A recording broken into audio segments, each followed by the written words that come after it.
Alden, interim planetarium director for the next year or so.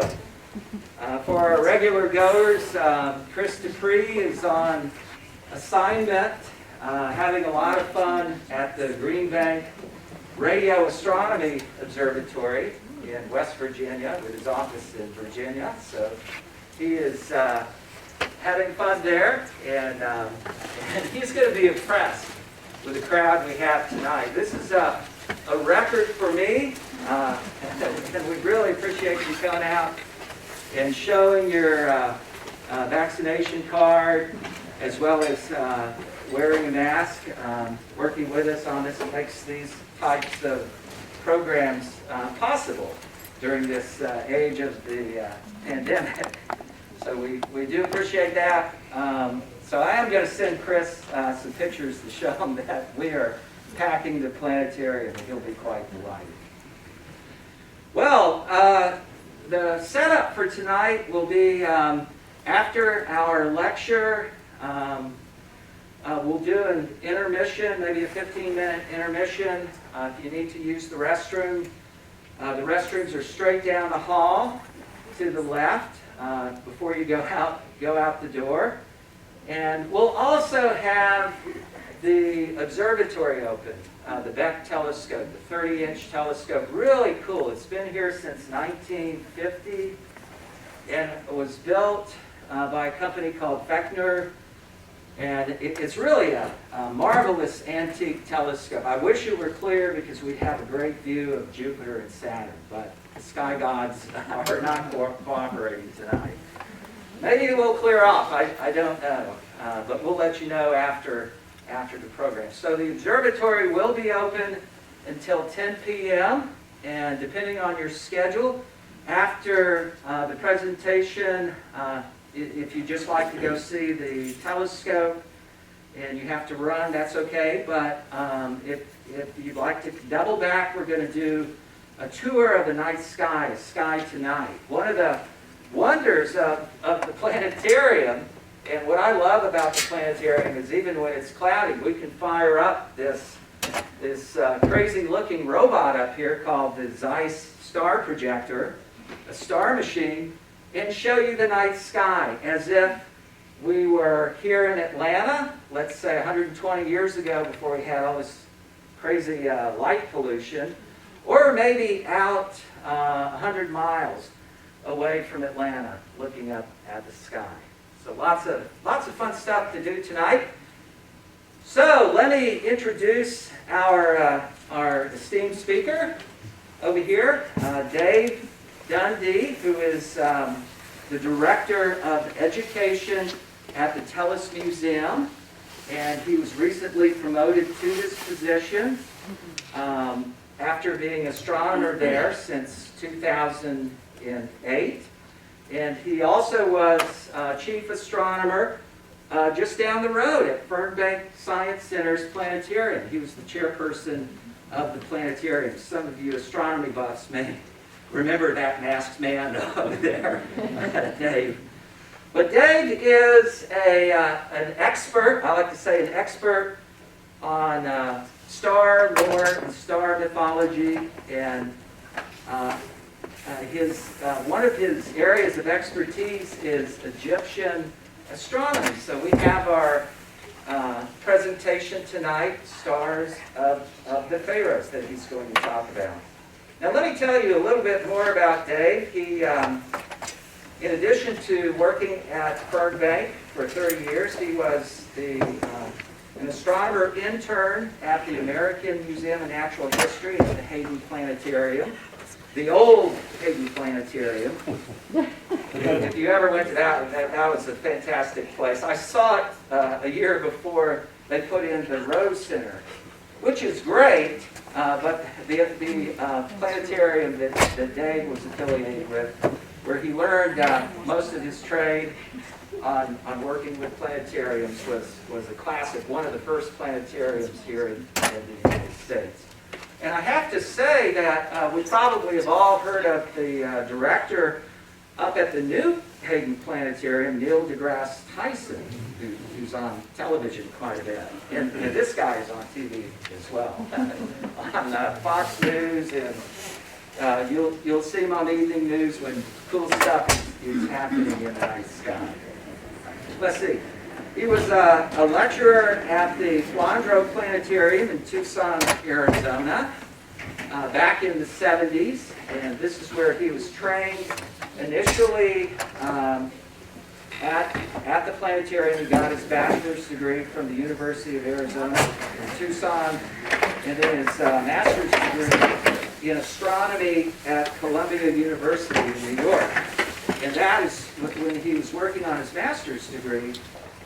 This is a coveted position for folks that we call planetarians, folks who work in the planetarium, to be an intern associated with Columbia University and their working relationship with the Hayden Planetarium in New York City. Okay. And also, let me tell you, I was office mates with Dave. I'm a retired Fernbank astronomer myself.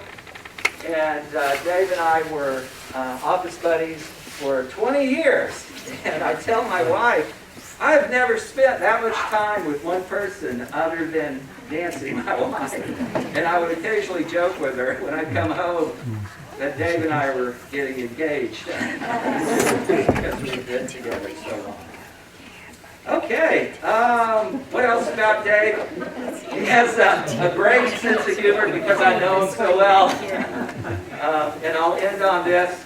I will tell you, when I was in the office with Dave over at the Science Center, there was not a day that went by without him making me laugh. He has a great sense of humor and a great public planetarium astronomer, educator. And so I'm going to turn it over to Dave, who's going to tell us about the stars of the Pharaohs.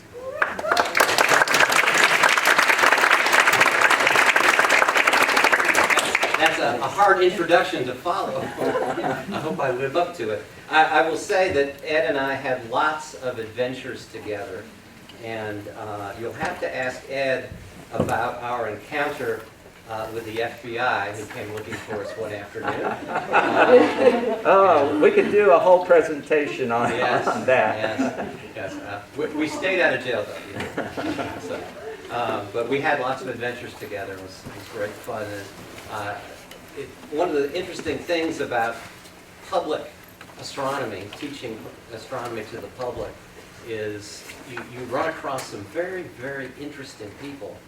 And my very first day as an intern at the Hayden Planetarium in New York, the phone rings, and my first phone call was a woman reporting that she had seen Sagittarius shoot off his arrow.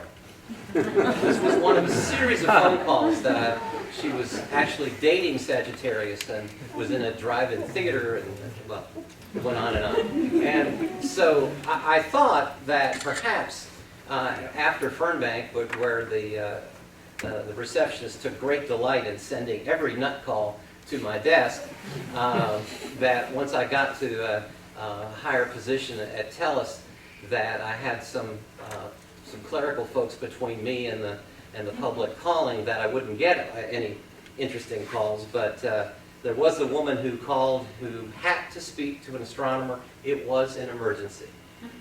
And got to me, and she had lost her dog. And she had hired a psychic who had made contact with the dog. An interesting concept by itself. And the dog had told the psychic that he was lost in a park in Gordon County and seen a grouping of stars overhead and realized that the park was named for this grouping of stars. And this woman was calling me desperately to find out what parks in Gordon County were named after a constellation. There are none, by the way. But anyway, so it's kind of an interesting, always interesting doing astronomy for the general public. But 99% of the time, it's great. I wonder, once in a while, you get unusual people. Well, I've always been fascinated with ancient Egypt. Growing up in New York City, I spent a lot of time at the Metropolitan Museum Up until my first physics class I took in high school, I was certain I was going to be an Egyptologist. That was going to be it for me. And then there was this chapter in the physics book on astronomy, and I was hooked. And so I've been enjoying astronomy practicing it for 40-something years since then. But I did have a great opportunity back in 2000. The Fernbank Museum of Natural History had it at the time Max Miller, who was an archaeologist with Emory, working at the Natural History Museum as well. And they were going to take an expedition to Egypt, and they needed an astronomer to come with them to help talk about Egyptian astronomy. Well, so a free trip to Egypt to talk about astronomy of ancient Egypt and get to see all the places I only read about. It was great. And so from that, I based several papers and planetarium shows, and I'm going to share some things with you about ancient Egyptian astronomy. I will say a little footnote before I dive into this.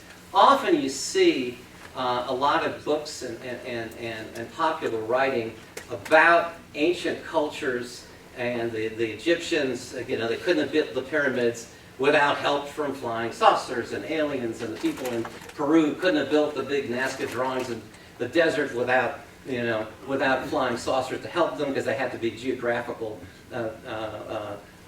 signs so they could point to where the spacecraft were supposed to go, which the whole thing is just totally ridiculous, because you've navigated across the galaxy and you've gotten to this one little tiny planet in the solar system, and you need somebody to put up road signs on the planet. I mean, it's ridiculous. But a lot of it, it stems from the idea that ancient cultures somehow were not intelligent because they didn't have iPhones and computers, which is a ridiculous notion.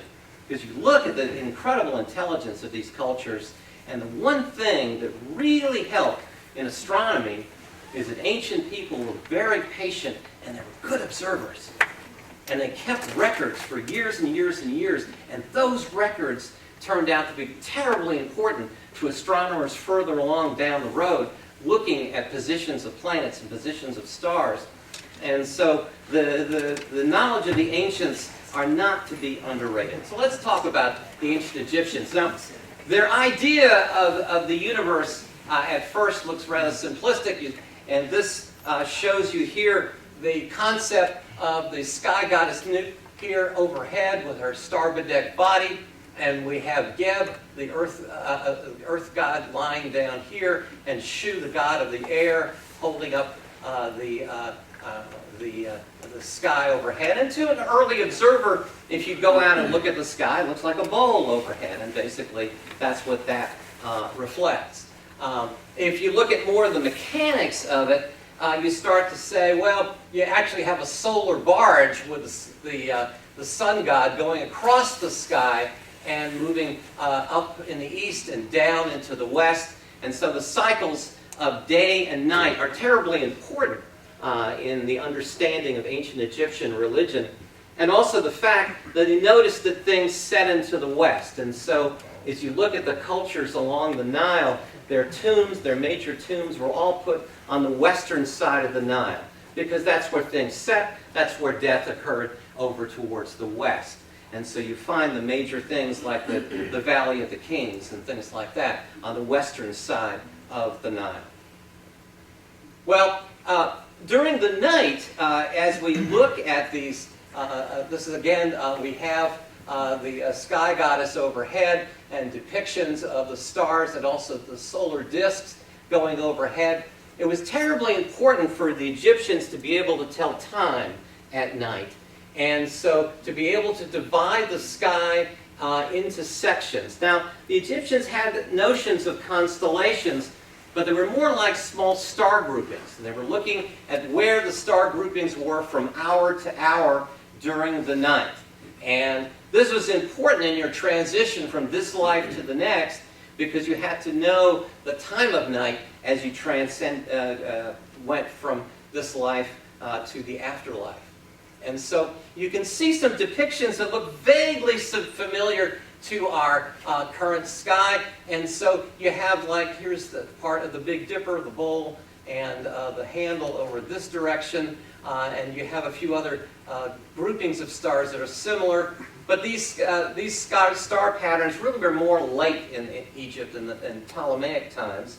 And speaking of Ptolemaic times, you're talking about around 200 AD back to around about 300 or 400 BC in that era, BCE in that area. And the reason I point out the Ptolemaic astronomy and the Ptolemaic Egyptians is that at this point in the Egyptian culture, Egypt's been around for a long time, been around for more than 3,000 years, but they knew time was short. The culture was starting to fall apart. Invasions were happening, and their culture was slowly in danger of disappearing.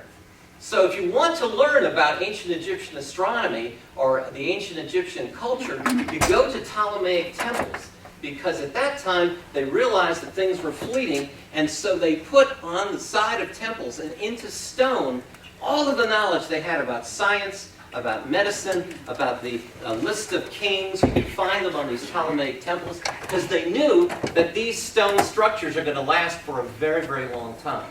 Papyrus is ethereal. It's going to go away. And the peoples themselves, their knowledge and practice of the religions are going to slowly vanish as new cultures invade Egypt. And so these Ptolemaic temples become extremely important in understanding some of the knowledge that the Egyptians gathered. And so the other thing that the Egyptians noticed is that this is a representation of what we would call the Little Dipper. You notice it's tethered here, and this is a representation of the northern sky as it seems to be tethered, moving around a point in the sky, not around the North Star. I'll tell you why in just a second. But they did notice that certain stars would wheel around one point in the sky. That's what this represents right here. It was also found that temples themselves were aligned with the rising and setting of the sun. Now, ancient cultures, whether it's in the New World or the Old World, all recognized there were certain important points to recognize where the sun was. So the beginning of spring and the beginning of autumn, the equinoxes, the sun was in a certain place on the horizon when it rose and set. They also noticed at the beginning of winter, the sun was in a certain place south of, towards the south, rising and setting. And of course, the beginning of summer, the summer solstice, the summer was towards the north. So ancient cultures knew this, and they could set their buildings to actually line up to these important points along the horizon, so the sun would actually go down through the center of the temple on these special dates. And so here we have, this one is the Temple of Dendura, and it was also lined up north and south. And in Dendura is on the third floor of the temple. I was quite proud of myself. I have my little guidebook, and I had to bribe one of the guards to go in one of the non-public areas up the steps to find this particular ceiling in the temple. It's a famous ceiling in Ptolemaic times representing the night sky, and you can see there's the bull's leg right there, and you can find the various cardinal directions being pointed out here and the patterns of stars.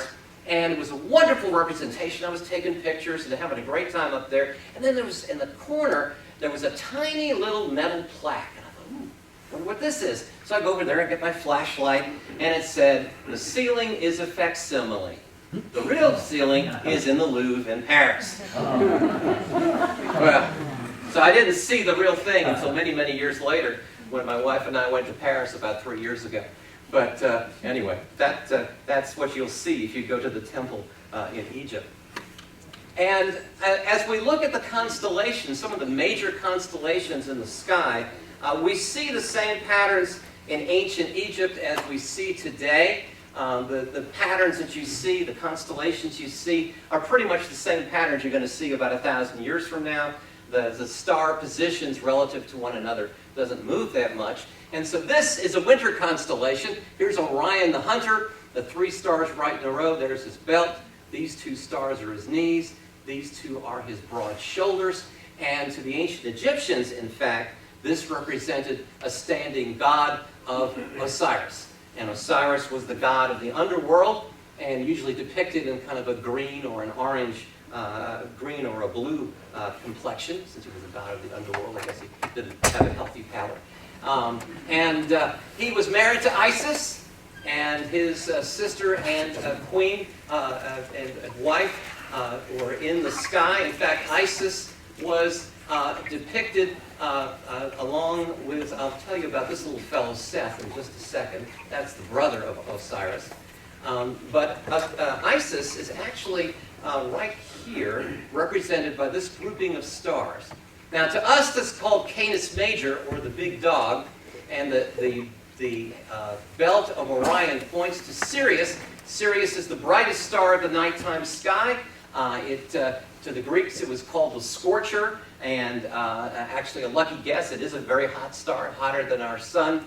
And it's bright because it's a mere 8 light years away, so it's close by, it's in the neighborhood. And it is the nose of Canis Major, the big dog. There's the nose, the front leg there, and back right there, back leg, and I guess that's a little tail right there. But to the ancient Egyptians, this represented Isis. Now, the story goes that Seth, who was an evil character, actually caught his brother, slew him, and cut him up into pieces, and scattered his pieces all up and down the Nile. And Isis, being the faithful wife, went and gathered up the pieces and put him all back together. And every night you see this story being acted out, because the stars would rise in the east and set towards the west, and here's the faithful wife Isis following her husband across the sky each and every night in eternal love. And she actually, through magic, brought him back to life, finding most of his body pieces. I'm not going to go into which piece she didn't find. That's another story. But it's a G-rated show. I don't want to go into it. But so cycles in ancient Egypt were terribly important, and one of the cycles that has been in Egypt all the way up until about 1970 was the flooding of the Nile. And the Nile River is the reason that Egypt developed where it did in the first place. Here you are in the middle of this desert, and so the life-giving water of the Nile allowed a civilization to take place. And the rise and fall of the Nile allowed the civilization to become more sophisticated, because you had to be able to retain the water for farming, and so you had to have some system of irrigation. You had to have some sort of administration to regulate it, and you had to develop a calendar to figure out when the rising and the falling of the Nile would take place.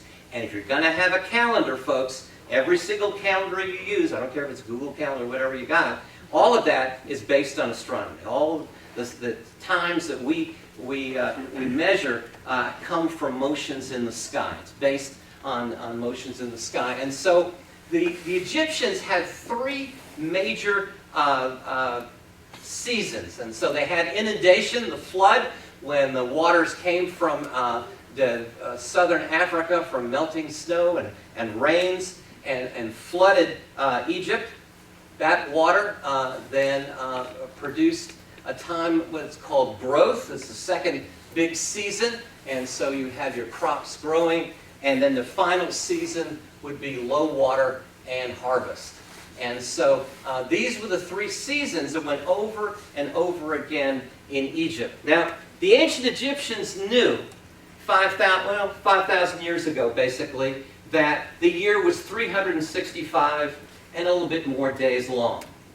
And so they had a calendar that was based on 360 days, and then they had 5 extra days.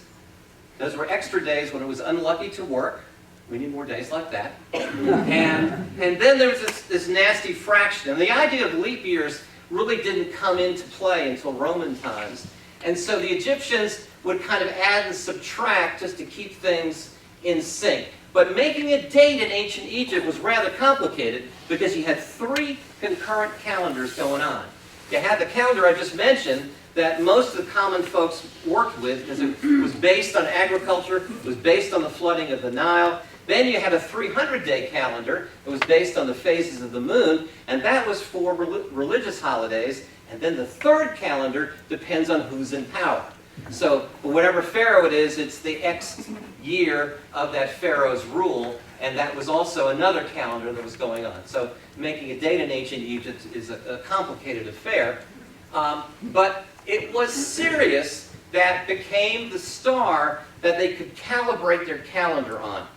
And what they noticed is that Sirius would rise about the same time as the sun. It's called the heliacal rising, about the time that would signal that the river Nile was about to flood.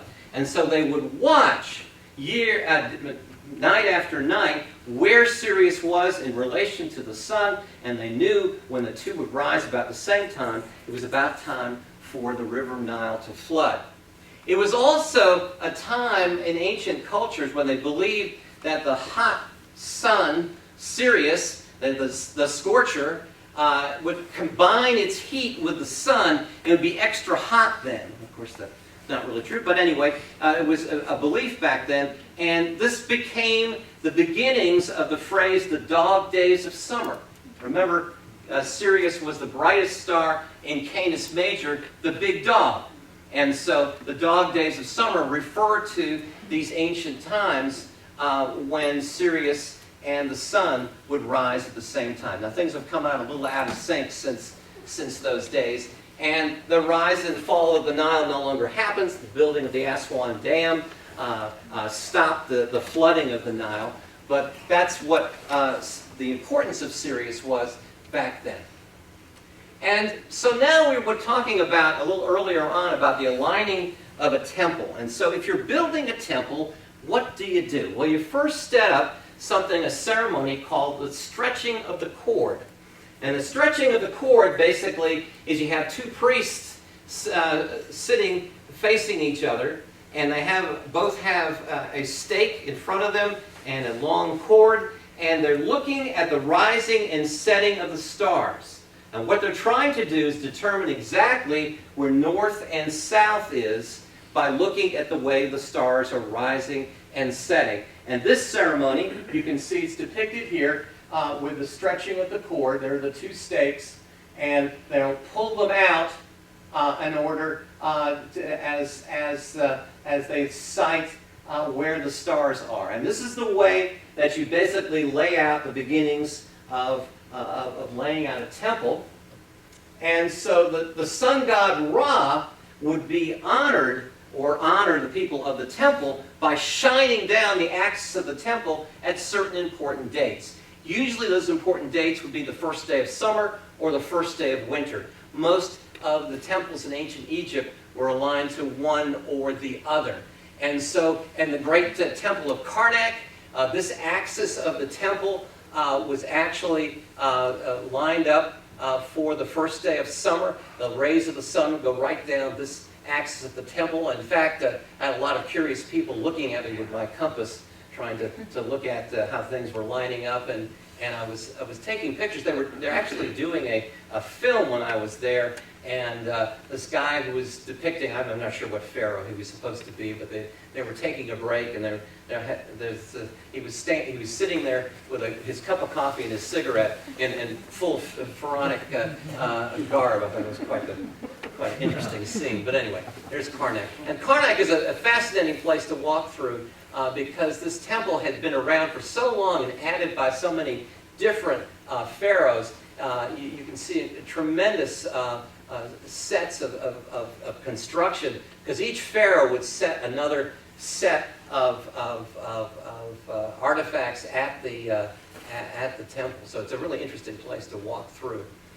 This is another temple. This is at Philae, and this is in southern Egypt, down towards the Aswan area of Egypt. And Philae was a Ptolemaic temple. This was also a temple that was moved block by block to a new island, because when they built the Aswan Dam, several famous temples were going to be underwater by Lake Nasser that was going to be formed by the new high dam.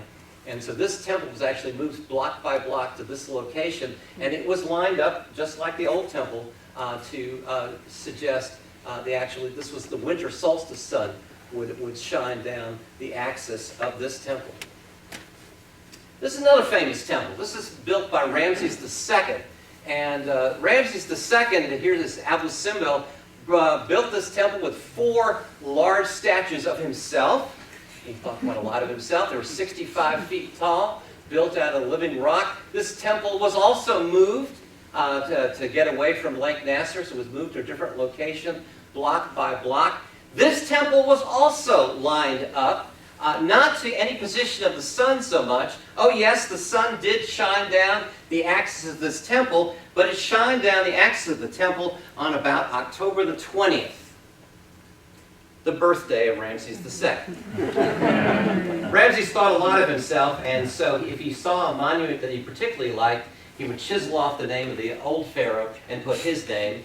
And so he liked going around and doing that, and building this monumental temple to himself. And so on October 20th, at sunrise, the sun would shine down the axis of this temple, down through the corridor. All was carved out of living rock of the cliff.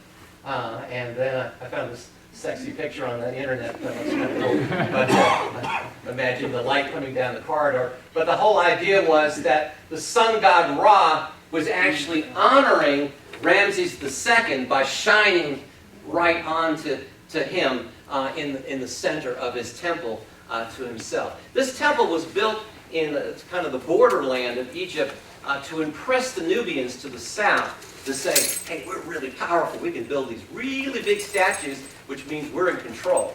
And so that was the purpose of Abu Simbel to warn folks further south that they better not invade Egypt, because they can build these really big statues. I wanted to take a little sidebar here, because one of Dr. Alban's specialties is in Techtites. If you don't know that, you should ask him about Techtites. He did his dissertation in Techtites, and he and I have had a lot of Techtite adventures that I won't go into tonight. But Techtites are actually related to ancient Egypt. A Techtite is not a meteorite. It's actually a rock that is produced by an impact. And so if a large meteorite comes along and it hits, it will actually melt the sand of a seabed or sand in a desert, and this stuff gets hurled airborne and becomes kind of aerodynamic, so it looks like little blobs, aerodynamic blobs, as it slowly cools and solidifies in the air and gets splattered from place to place.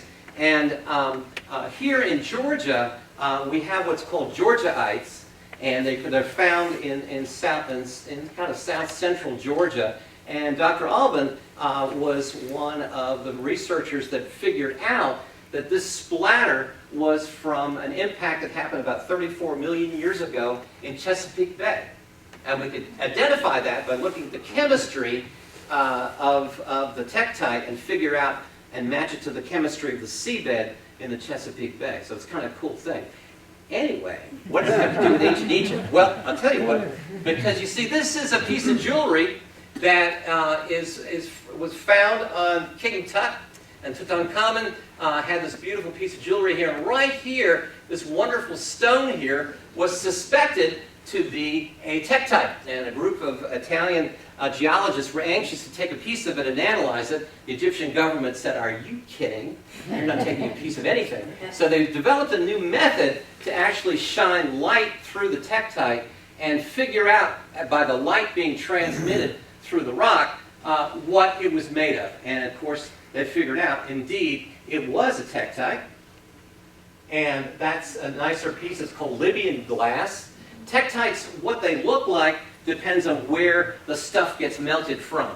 So in the northern desert, if you've ever been to that part of the world, the desert's gorgeous. The color of the sand is kind of like, I don't know, kind of a molasses color. It's just gorgeous sand.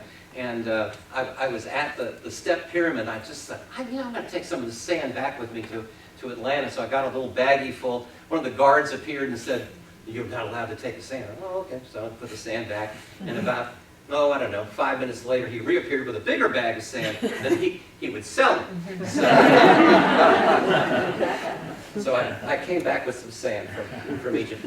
But anyway, this is living glass. It is gorgeous, and you can buy it on the internet. And in fact, I think my personal favorite of Techtites is the stuff from around in Czechoslovakia called Moldavites. And again, it depends on the chemistry of what gets melted. But I think they're really pretty. And they're actually companies that make jewelry out of these things, and it's just really gorgeous. Anyway. Enough of a rabbit trail. I'll go back to what I was talking about. So, moving on, another famous part of the night sky is in the spring, and the major constellation of Leo, the lion, is an ancient constellation. It comes from actually Babylonian and Egyptian times, and Leo was supposed to represent the fierce heat of the summer sun. In ancient times, the sun would pass through that part of the sky, and so that's what Leo was supposed to represent. And this particular story, I want to point out a couple of characters to you. And the first character is right here. This is Ptolemy IV. Really did exist in history. And right over here is his queen, Queen Berenice, right there. And the story, oh, sorry, wrong one. Berenice is right there. The servants are attending to her. Almost got the wrong one. So here's the part of the sky that I'm interested in. And so Leo the lion in ancient times, here's the head and the mane of the lion, Regulus, the heart of Leo. Here's the hindquarters. In modern times, the tail of the lion ends here at Denebola. But in ancient times, the tail used to end out here. And this grouping of stars used to be the tuft of hair at the end of the lion's tail. And so, through a telescope, if you look at Coma Berenices today, you can see this little grouping of stars. And so, according to the story, the way Coma Berenices got to be in the sky was that a long time ago, Ptolemy IV went off to battle the Assyrians, and his wife Bernice was worried about her husband's safe return. So she went to the temple of Venus, the goddess of love and beauty. This is kind of in the Greek transition times in Egypt. And she had all of her hair cut off, and as an offering to the goddess to ensure her husband's safe return. Well, Ptolemy IV came back safe and victorious. Everything was cool, but he noticed the queen had changed a bit. Inquired what had happened to her hair, and she told him, and he said, well, it's fine. We'll go to the temple, we'll retrieve your hair, and make a wig so you look more queenly again. Well, so I went off to the temple, and they found to their horror, the hair was missing. So Pharaoh threatened to do all sorts of awful things to the priests of the temple, but moral of the story is it's always good to know some astronomy. And so the priest said, come back tonight, your majesties, and I'll show you what happened to the hair. So they came back, and according to the legend, they pointed up in the sky and said, look here, right there. The gods have accepted your offering of the hair in the sky. And to this day, that grouping of stars is called Coma Berenices, which literally means the hair of Bernice. The word coma comes from the Latin for meaning hair. So the word for comb comes from the word coma. So when you're combing your hair, you're literally hairing your hair, because it's comb means. But anyway, there is Coma Berenices up there in the sky. Well, as I alluded to at the very beginning of my talk, I talked about the fact that the Egyptians needed to know what time it was going from one world to the next. And this is a representation of a star clock. It's not a device. It's not something you wear on your wrist or look at and check for time. This is actually a method of telling time by looking at certain groupings of stars at certain hours of the night. So if you know a certain groupings in a certain place in the sky at a certain time of the year, you can tell what time it was. And this was terribly important to the ancient Egyptians. If you ever visit a temple in the Valley of the Kings, you find that these depictions over and over. And the major text, the Book of the Dead, talks about measuring the time of the night. And these are representations of times of the night. And you have to know what time it is as you're passing through the various gates to get from this world to the next. And as you're moving along, your heart is measured on a scale with a feather. And here's Anubis, this godlike creature right here, that is measuring the two things. If your heart and the feather weigh the same, you can move on into the next life. But if your heart is heavy with bad deeds, this little fellow right here, this is Sobek. He's a crocodile-like creature, leaps up and eats your heart, and you're in trouble. So you don't want that to happen.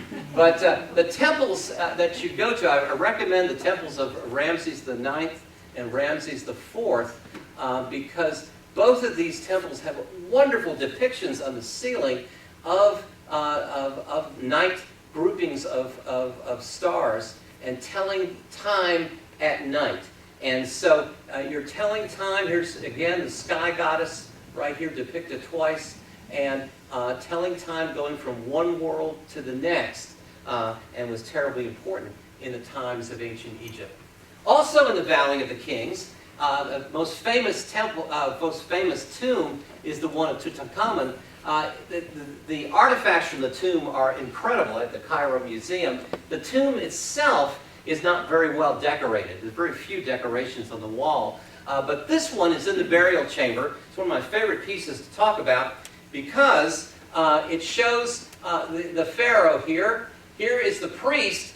And you notice the priest is wearing a leopard skin. Leopard skin represented the night sky. The spots of the leopard represented the stars in the sky.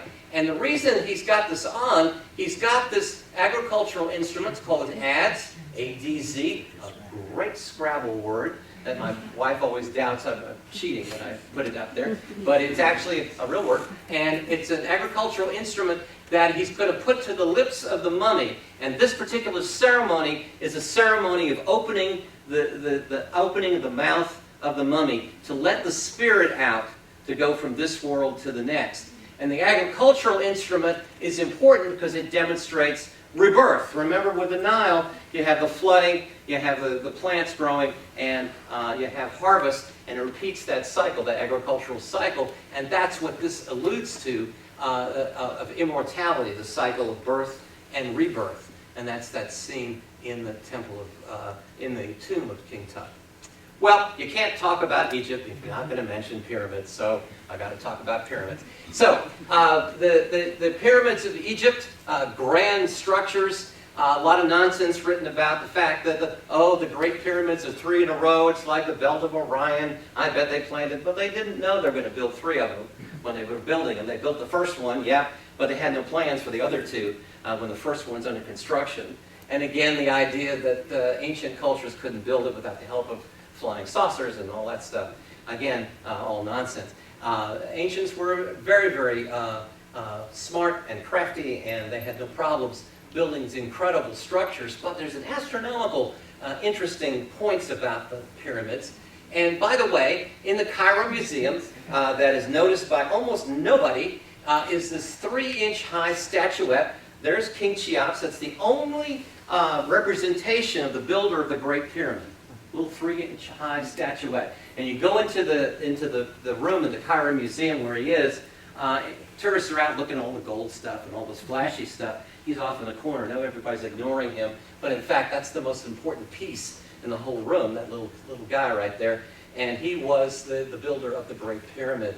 And this is a schematic of what's inside the pyramid, some of the galleries inside the pyramid. And you see these in a lot of books about Egypt, and they refer to these long areas here, these openings, as air shafts. Well, you know, there would be really poor ventilation, those little tiny shafts in these pyramids. In fact, they were not air shafts, they were sighting. And they were used for sighting to certain areas of the nighttime sky. Now, again, the pyramids are aligned exactly with the cardinal points. Egyptians had no problem doing that. There's nothing mystical or wild about that, because you know they could align their temples using the stretching of the cord. They did similar ceremonies to align the pyramids, but the shafts were actually pointed in two different directions. One was towards the belt of Orion. No surprise, Osiris, the god of the underworld. Of course, they would have ceremonies directed towards it. And of course, this other shaft goes towards a star I mentioned earlier, Thuban. And Thuban is a star you can see in modern times. It's in the constellation of Draco, the dragon. And so if you're looking for it in the night sky, perhaps away from the city lights because it's not that bright a star, but if you look at the Big Dipper, here's the handle of the Big Dipper, the middle star of the handle of the Big Dipper kind of makes kind of a notch, kind of a bump. And that bump is kind of a pointer, and the first kind of bright star you come to, that's Thuban. And Thuban's important because it was the pole star when the Great Pyramid was being built. The Earth turns on its axis once a day, goes around the sun once a year, but it also wobbles. That wobbling is called precession. And the Earth makes one precession every 26,500 years. There's nothing we have to worry about from day to day. But it does change which direction the North Pole of the Earth points in space. So right now, the North Star Polaris is our pole star. A few thousand years in the future, it's going to be the bright star Vega in the constellation of Lyra. And so back in the building of the pyramids, it was Thuban. And the reason that the northern sky was important is because this whole area of the sky, these bright stars that are orbiting or seem to be circling around the North Star in current era, are called circumpolar stars. Circumpolar stars are the stars that never set. They are the stars of immortality.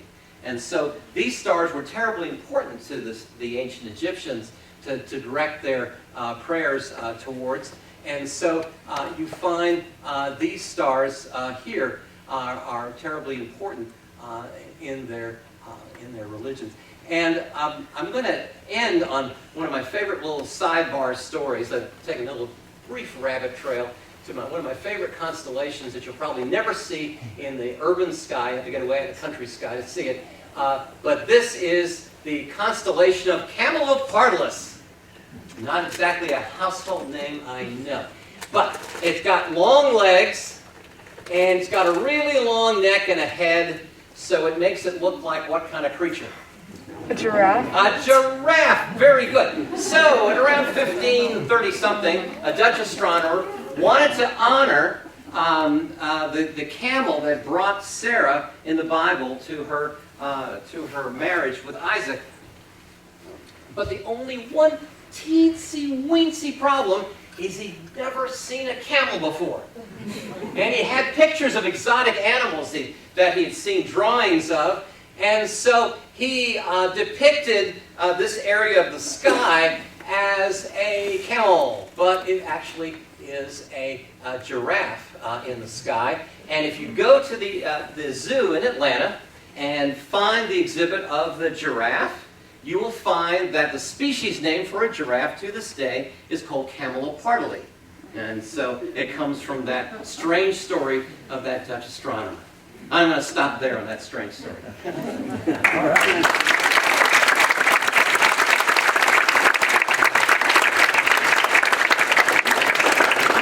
Thank you so much, Dave, for the fascinating talk on the stars of the Pharaohs. And I know I'm really starting to think about my bucket list and going to Cairo and to Egypt. So once COVID is out of the way, that is something I'm definitely going to do. Move way up on my bucket list. Well, I think we have about 5 minutes for questions, Dave, if you're up for fielding a couple of questions. Okay. Any questions for Dave about astronomy or Egypt or anything related to astronomy? Okay, we have a hand up over here. I mean, I'm kind of curious what sort of calculations go into sort of figuring out that Vega is going to be sort of like the next pole star. I'm just kind of curious about it. Yeah, so we know from looking at star positions over the past few hundred years what the rate of precession is. And so it's a reasonably easy calculation to figure out how it's going to go from place to place in the sky. It makes kind of a little circle up in the northern sky. Cool. Yeah, it is pretty cool. Yeah, good question. Another question for Mr. Dundee? Yes, sir. Is there any record of something like a older version of an astrolabe or something they used because they were measuring the different angles of the stars back then? They had some crude measuring sticks, not so much an astrolabe, but they had sticks with like markings on it that they could sight along to make some rough calculations like that. Yeah. Another question? Oh, there we go. Yes, ma'am. I've always heard that the brightest star was Venus, but what you said is that it's actually serious? It is, seriously, it is serious. And Venus is the brightest planet in the sky. Sometimes Venus is referred to as the morning star or the evening star, but truly it's a planet. So yeah, Venus is brighter than Sirius, you're right, but it's not a star. Yeah. Yes, yes. So you said for a few of the temples, like Nasir, roundabout, once they blocked, was they dammed the Nile. How many, like, is there any estimate for, like, how many temples was, like, flooded? Because that sounds very depressing. Yeah, unfortunately there were a lot. Some of the bigger, most famous ones were moved.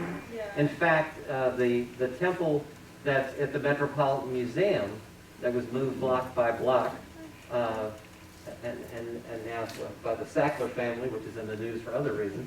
But anyway, was moved because of that, because it was going to be flooded. Yeah, yeah. So the biggest temples was Abu Simbel, Philae, and there was a lesser temple that was dedicated to Ramses II's wife, Nefertari, that was also moved. But there were some lost, yeah. So there's a couple temples, like, in, like, the Louvre and stuff. Has the Egyptian government ever asked for them back? So yeah, you know, you get into the funny part of archaeology where, you know, oh yes, we have permission to take it, but you know, the administrations of early administrations, I don't know, a lot of money passed back and forth. So that's a tough subject. And some things have been repatriated back to Egypt. I think one of the most famous repatriations from Atlanta was a discovery of one of the Pharaoh Ramses IX, wasn't it? Ramses IX at Emory, and they discovered who he was because he was actually taken to a museum. It was kind of like a sideshow in Canada, and then they bought it when the museum went under. It came to Emory, and then they realized who he was, and he was repatriated back to Egypt with the rest of the pharaohs in Cairo. Yeah. So. Okay, folks, time for one more question. How about right over here? Where did they find the 3-inch statue of Cheops? It was actually Cheops was found in the desert area near the pyramid. They were digging near the pyramid for. They were looking for these boats. They had found these large boats that were actually carefully taken apart.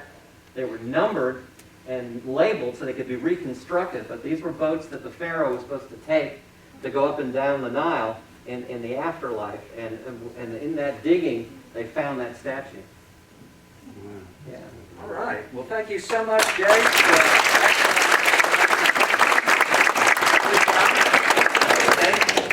We're going to take a 15-minute intermission.